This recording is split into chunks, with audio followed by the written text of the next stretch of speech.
kwento ako. Isa po akong babae. Single pa. At ngayon, gustong gusto nang magka-jowa. May nanliligaw sa akin pero hindi ko gusto. Ayoko po paasahin pero nanghihinayang naman ako. Kasi nag-iisa lang siya na nanliligaw sa akin. On the other hand, may nagugustuhan naman ako. Katrabaho ko siya. Kaso parang wala naman po siyang pagtingin sa akin. Crush na crush ko pa naman siya.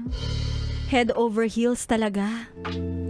Kahit anong pagpapakyut ko ay walang epekto sa kanya. Inaalam ko pa nga kung ano yung mga paborito niya. Kulay, paborito niyang pagkain. At dinadala ko talaga sa work.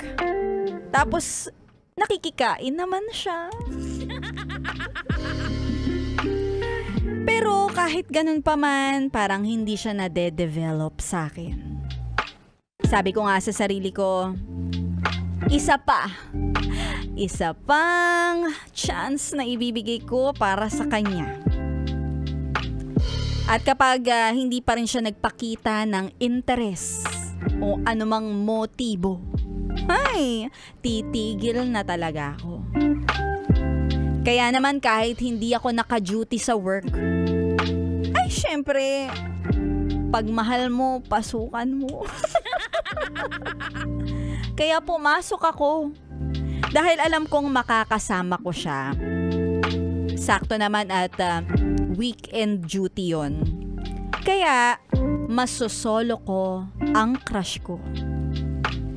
To the point na niyaya ko pa siya na magpunta kami sa Star City. Ay, taray, nag-Star City date. Para naman maranasan ko din sa gabi ng lagim, mayakap ko siya. Sa frisbee, mapahawak ako sa mga kamay niya. Pero walang nabuo. Walang nabuong pag-aasa.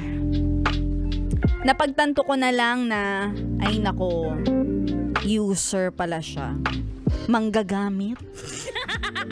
Na ang tingin niya lang sa akin ay taga-libre niya.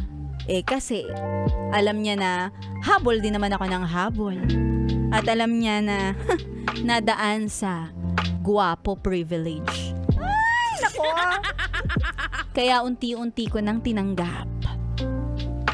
Doon na lang siguro ako sa manliligaw ko. Kahit na hindi ko siya gusto, ay gusto naman niya ako.